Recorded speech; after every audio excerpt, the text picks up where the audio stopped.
Hello again. In the second part of this presentation, we've just talked about a little bit what is political sociology, and what I want to go through now are some of the theoretical perspectives that you are likely to encounter most frequently in political sociology. So don't think of this as an exhaustive list, and you would probably observe as you go on through your reading that it's a list that's not entirely up to date, that is, doesn't account for a lot of contemporary perspectives, although I would argue that many of the contemporary perspectives that are used draw on the three perspectives that I am about to give you. But there are three principal general approaches that are characteristic of most of the field when we're talking about sociological approaches to the study of political life. So why don't we begin right away with the first of these three, and that is functionalism. Functionalism, you end up with a lot of long words in these sorts of fields. Sometimes these words are confusing. You can usually figure them out by taking them apart. What's at the center of functionalism is function. That is, functionalism is an approach that answers the question of what something is by asking the question of what it does. And it's an old tradition in sociology. It draws principally in its roots on the works of Emil Durkheim, who's considered, at least by some people, to have been the first sociologist, at least the first person in the world to have the job title of professor of sociology, if you want to put it that way. And here's the basic idea of functionalism. It's that societies are complex. They are systems that are made up of parts that are connected to one another and that work together in order to maintain the ideal state of a society: equilibrium, balance, a society that is stable. So a functional society has these characteristics.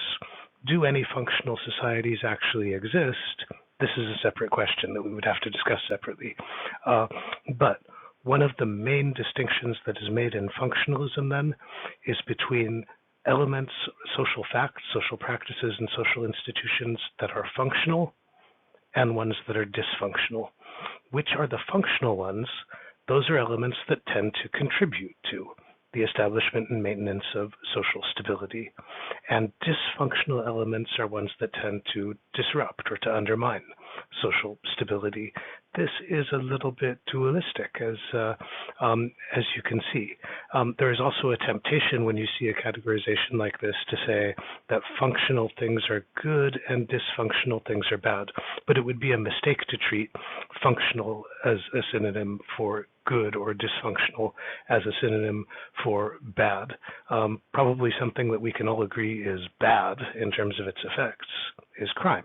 But Emil Durkheim, one of the founders of functionalism, argues that crime is largely functional, and that the reason for this is that when crimes are committed, the publicity that they receive, the processes that lead to punishment, the demands for punishment, the outrage that is expressed, all of these things tend to strengthen the intensity of shared moral sentiments in society that are collective and to strengthen the social fabric.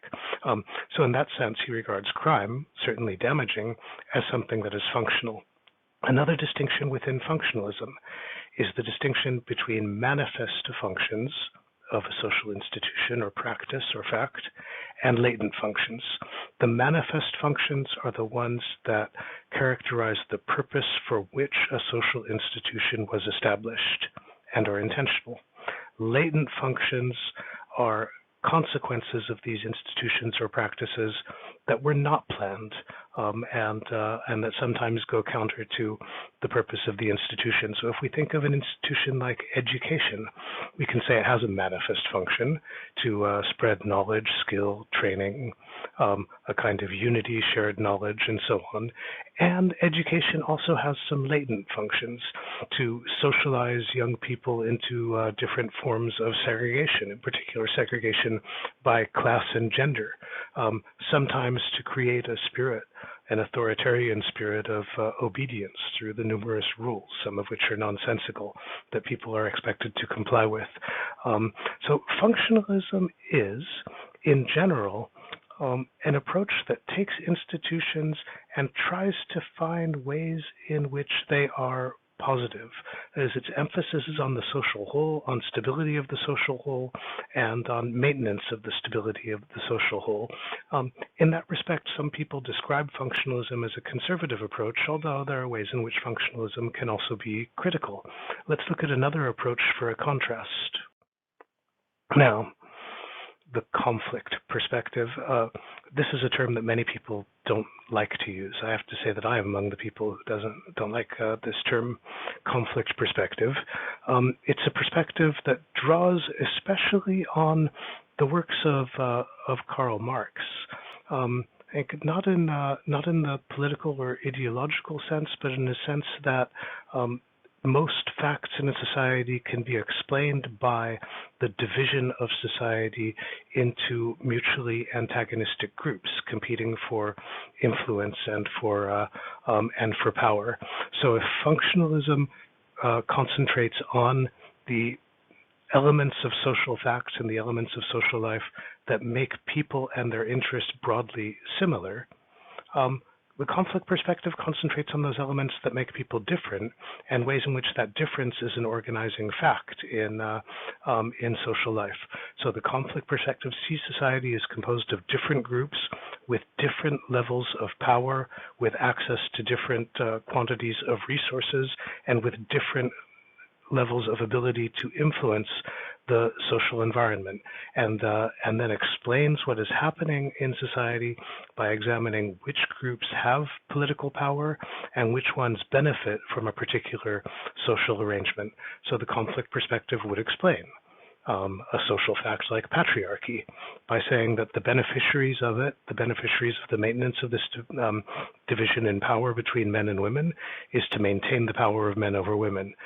They would explain heteronormativity by saying that it benefits people in the dominant or majority sexuality group over people outside of the group. It would explain facts like economic organization of capitalism as one that benefits the members of a particular class, the owners, over the class of the workers. And then the conflict perspective explains what is happening in society in terms of what it regards as the differences and inequalities that constitute the basic structure of the society. So that's the conflict perspective. Let's give you one more. The symbolic interactionist perspective, the previous two perspectives that I've given you are ones that concentrate on questions of social structure in large groups in society. That is, they are macro-sociological. The symbolic interactionist perspective is more micro-sociological. That is, what they are interested in is communication between people and the way that social facts develop and meanings develop through the phenomenon of communication between people. So the basic insight of symbolic interactionism is that human behavior is influenced and social structures are created and maintained by ways that meanings are created and ways that meanings are preserved and maintained and reinforced and sometimes changed by the way that people interact with one another through the exchange of symbols. Now, one of the things that this means is that the symbolic interactionist perspective relies a lot on the idea of construction of meaning and argues that what people perceive as being their situation is probably the most important fact and maybe more important than what their situation actually is. So it was Irving Goffman, one of the prominent symbolic interactionists, who comes up with this phrase, the definition of the situation.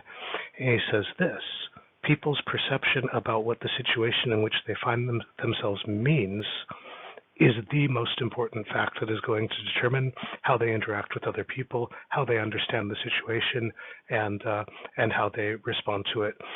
One of the great early sociologists, William Thomas, has come up with a sentence that in a way summarizes the general approach of symbolic interactionism.